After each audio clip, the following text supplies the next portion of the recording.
Spiderman एक ऐसा character है जिसे आजकल के बच्चे को ज्यादा पसंद नहीं करते हैं अगर कंपेयर करें अदर सुपर हीरोज के मुकाबले। अगर आप टॉमी मैगवायर वाले स्पाइडरमैन के फैन हैं तो आप बहुत अच्छे से रिलेट कर सकते हैं स्पाइडरमैन से। और आज की इस वीडियो में मैं आपको स्पाइडरमैन के 5 ऐसे रूल्स बताऊंगा जिनको अगर आप फॉलो करते हैं तो आप एक बेहतर लाइफ जी सकते हैं। And I am requesting all the viewers, please watch the video till the end.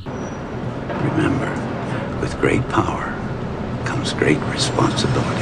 Rule number 1, never lose hope. हमारे जीवन में जब चीजें वैसी नहीं हो रही होती जैसी हमने प्लान किए होते हैं तो हम अपनी उम्मीद खोने लगते हैं। जब स्पाइडरमैन अपनी रियल आइडेंटिटी में होता है तो उसको भी वही प्रॉब्लम फेस करनी पड़ती है अपनी लाइफ में जो हम फेस करते हैं, चाहे वो मैरी जेन के साथ रहना हो या फिर घर का रेंट देना हो या फिर कॉलेज के कुछ इडियट लोगों से डील करना हो। लेकिन इन सब के बावजूद भी स्पाइडरमैन कभी भी अपनी उम्मीद नहीं छोड़ता है और वो अपनी लाइफ में उन चीजों को इग्नोर करता है जो उसको तकलीफ देती हैं। और हमें भी सबसे पहली चीज जो स्पाइडरमैन से सीखनी चाहिए वह यही है कि लाइफ में हमारे कितने भी बुरे से बुरे हालत क्यों ना हो जाए, हमें कभी भी अपनी उम्मीद नहीं छोड़नी चाहिए।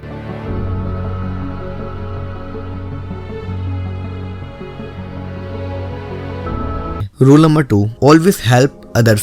स्पाइडरमैन जब अपनी पावर खो देता है तो उसके बावजूद भी वह लोगों की हेल्प करने की सोचता है और करता भी है। जब उस घर के अंदर आग लग जाती है तो वह खुद की जान को जोखिम में डाल के उन लोगों को बचाता है। हाँ, लेकिन वहाँ पे एक बच्चा फिर भी रह जाता है और इसके चक्कर में वह अपने आप को ही कोसता है। लेकिन आज की इस सोशल मीडिया की दुनिया में लोग मदद तो करते हैं लेकिन साथ में अपना कैमरा ले जाना कभी भी नहीं भूलते हैं। और इसकी वजह से कुछ लोग तो मदद लेने से ही मना कर देते हैं क्योंकि वह समझ जाते हैं कि यह बंदा हमारी हेल्प नहीं बल्कि अपना कंटेंट लेने आया है हमसे। मैं ये नहीं कह रहा हूँ कि सभी लोग ऐसे होते हैं, लेकिन अधिकतर अगर आप सोशल मीडिया पे रहते हो तो आप ये चीज बहुत अच्छे से समझ सकते हो। और अगर आप सच में दिल से किसी की मदद करना चाहते हो तो आप अपना कैमरा कभी भी उनके सामने चालू ना करें। जैसे कि किसी ने बहुत अच्छा कहा है कि एक हाथ से मदद करें और दूसरे हाथ को पता भी ना चले। Rule number 3, it's okay to ask for help. Spiderman 3 में जब स्पाइडरमैन को हैरी की जरूरत होती है तो स्पाइडरमैन को पूरा भरोसा होता है कि हैरी उसकी मदद करने के लिए आएगा, लेकिन मिसअंडरस्टैंडिंग के चलते हैरी उसकी मदद नहीं करता है उस टाइम पे। लेकिन बाद में हैरी को जब पता लगता है कि स्पाइडरमैन उसके बाप का कातिल नहीं है तो वह उसकी मदद करने के लिए आ ही जाता है। बहुत सी बार होता है क्या है कि हमारी जिद की वजह से हम कुछ काम अकेले ही करने निकल पड़ते हैं।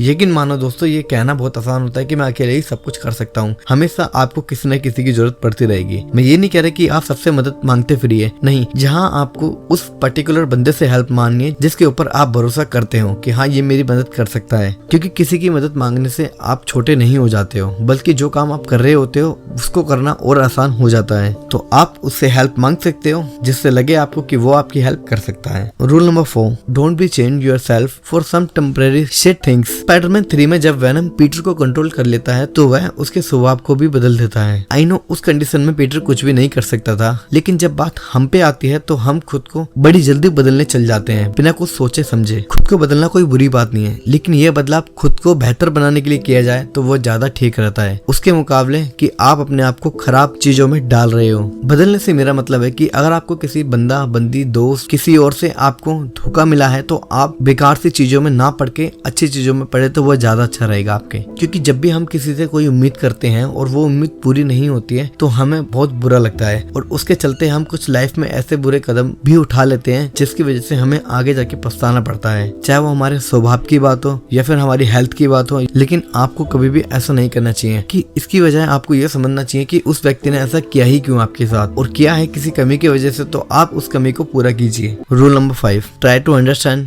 Your elders feelings. Peter Parker अपनी लाइफ में अगर किसी चीज को लेके पछताता है तो वह होता है कि उस बंदे को ना रोकना जिसने बैन अंकल की हत्या की थी। और बैन अंकल के जाने के बाद पीटर को यह एहसास होता है कि वह उनसे बात ना करके कितना ज्यादा बुरा कर रहा था। बैन अंकल हमेशा पीटर को अच्छी चीजें समझाते रहते थे, लेकिन पीटर पार्कर कभी भी चीजों को समझने के लिए तैयार ही नहीं होता है। और आगे जाके पछताने से ज्यादा अच्छा यही है कि आप अपने एल्डर्स के साथ अपना समय बिताएं, उनकी बात सुने कि वह क्या कहना चाहते हैं। और अगर आप भी ऐसा करते हो तो मुझे कमेंट बॉक्स में जरूर बताना। तो आज की वीडियो के लिए बस इतना ही। और अगर आपको इस वीडियो से कुछ सीखने को मिला है तो आप लाइक करके मुझे बता सकते हैं। और अगर आपको ये वीडियो पसंद आई है तो मैंने बाकी और कैरेक्टर्स पे वीडियो बना रखी है, आप चाहो तो मेरी एंड की प्लेलिस्ट देख सकते हो। और इसी तरह की और वीडियो के लिए आप चैनल को सब्सक्राइब कर सकते हो। तो मिलते हैं फिर किसी नेक्स्ट वीडियो में।